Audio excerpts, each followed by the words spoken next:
Good morning, praise the lord. శుభోదయం, అనుదిన ఆహారం అనే ఈ ఆధ్యాత్మికమైన కార్యక్రమానికి సుస్వాగతం. మనుషుడు రొట్టె వలన కాదు, దేవుని నోట నుండి వచ్చు ప్రతి మాట వలన జీవించును. ఈరోజు దేవుని యొక్క వాక్య ఆత్మీయ ఆహారము కీర్తనల గ్రంథము 36వ అధ్యాయము 9వ వచనంలోని 2వ భాగము. నీ వెలుగును పొందియే మేము వెలుగు చూచుచున్నాము. నిన్నటి దిన వర్తమానం యొక్క కొనసాగింపు.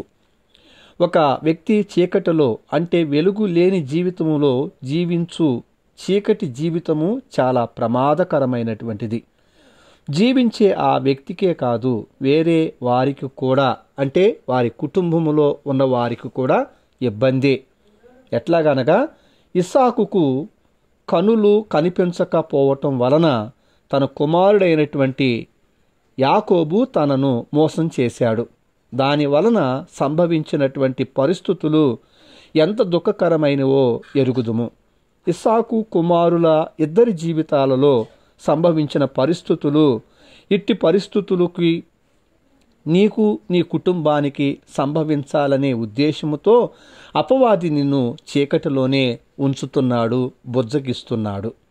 శత్రువులు సంసోను మీద పడి అతని 2 కళ్ళు పీకేశారు. సంసోను జీవితము చీకటి జీవితం అయ్యింది.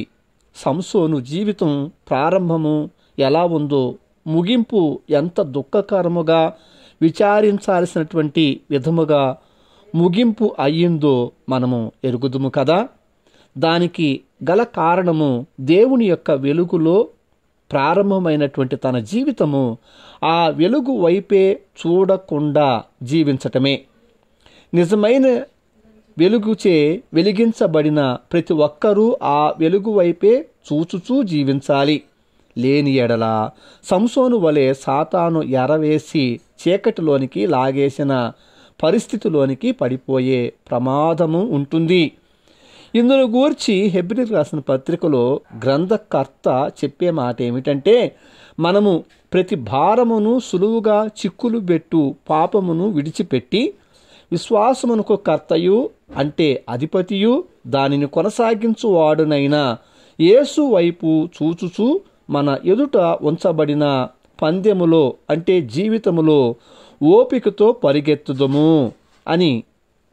సంసోను తాను పొందిన ఆ వెలుగును చూచుచూనే జీవించినట్లయితే, అంటే తనకు దర్శనము, ఆ దర్శనము పూర్తి చేయుటకు ఇవ్వబడిన బలము, తనకు జీవితమును ఇచ్చిన వెలుగైయున్న దేవుని వైపే ఆ వెలుగును చూచుచూనే జీవించినట్లయితే సంసోను చరిత్ర ముగింపు మరో విధంగా ఉండేది కదా. దేవుడు నీ జీవితంపై కలిగి ఉన్న ప్రణాళిక దేవునికి మహిమకరంగా ముగించబడాలి. అంటే నిన్ను వెలిగించిన ఆ వెలుగు వైపే చూడాలి, చూస్తూనే జీవించాలి. పరిస్థితుల వైపు చూసినా, శ్రమలలో ఏవైతే నీ జీవితంలో సంభవించాయో వాటి వైపు చూసినా, విశ్వాసంపై నడిచే నీ జీవితము పేతురు సముద్రంలో దిగిపోయినట్లుగానే అయ్యిద్ది. జాగ్రత్త, నీవు చూపులు వాటి వైపు నాకు గనుక మరల్చినట్లయితే సులువుగా చిక్కులు పెట్టు పాపములోనికి పడిపోయే అవకాశము చాలా ఎక్కువగా ఉంటుంది. పేతురు భయపడి సముద్రంలో దిగిపోయినట్లు, సంసోను లోకములో పడిపోయినట్లు. సుంకపు గుత్తదారుడైన జక్కయ్య యేసును చూడాలని ఆశపడి ఎంతో ప్రయాసపడి యేసు రానయ్యున్న మార్గాన్ని కనుగొని పరిగెత్తి మేడు చెట్టు ఎక్కి కూర్చున్నాడు. యేసును చూడాలనే వాంఛ కలిగి కష్టపడి ప్రయాసపడిన జక్కయ్యను యేసు చూడగా అతని జీవితం మారిపోయి వెలుగుమయమయ్యింది.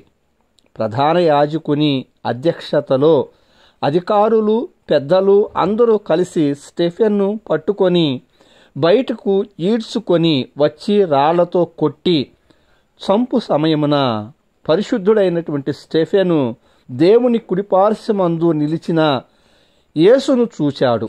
అంటే దేవుని వెలుగును పొందిన స్టెఫెను వెలుగు వైపు చూచుచూ ఉన్నప్పుడు మూర్ఖుల చేతిలోని రాళ్ళు స్టెఫెన్ శరీరాన్ని బాధిస్తున్నప్పటికీ ఆ మూర్ఖుల కొరకై ప్రార్థించాడు. ప్రభువైన యేసు సిలువలో శత్రువుల కొరకై చేసినటువంటి ప్రార్థన చేసి పరలోకానికి ఆహ్వానించబడ్డాడు స్టెఫెన్.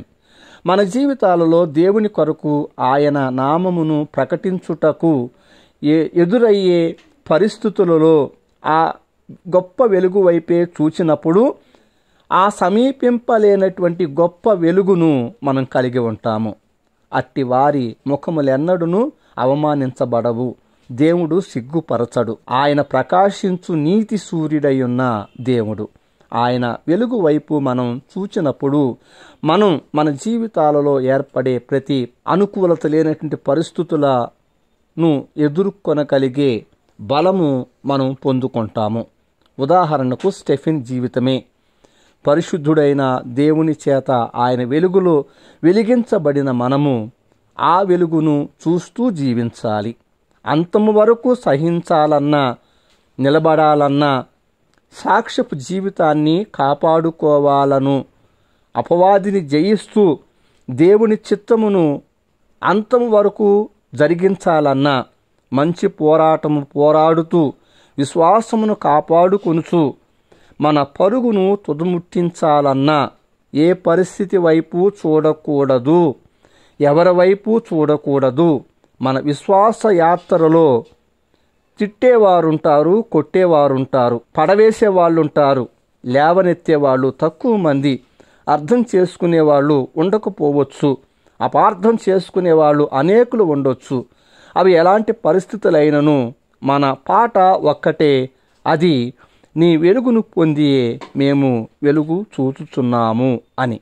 ప్రార్థన. ప్రేమ స్వరూపమైనటువంటి మహాకనికరం కలిగిన మా పరలోకపు తండ్రి, నీకు స్తోత్రాలు. మమ్మల్ని ఎంతో ప్రేమించి మాకు అనుగ్రహించిన ఈ దినం మీ దయగల హస్తాలకు అప్పగిస్తున్నాము. మీ హస్తాలలో కాపాడి నడిపించండి దేవా. ఈ దినము మీ చిత్తములో లేనిది ఏది మేము చేయకుండగా మీ యందు భయభక్తులతో జీవించినట్లు మీ కృపను మాకు అనుగ్రహించమని సమస్త మహిమను మీకు చెల్లిస్తూ ఈ ప్రార్థన యేసుక్రీస్తు అత్యున్నతమైన నామములో పొందుకొని ఉన్నాం పరమ తండ్రి. ఆమేన్. తండ్రి, కుమార, పరిశుద్ధాత్మ త్రియేక దేవుని అన్యోన్య సహవాసము సదాకాలము మనకు తోడయ్యుండి నడిపించునుగాక. ఆమేన్. Thank you. ప్రభు పాద సేవలో పాస్టర్ ఉమా జాషువా.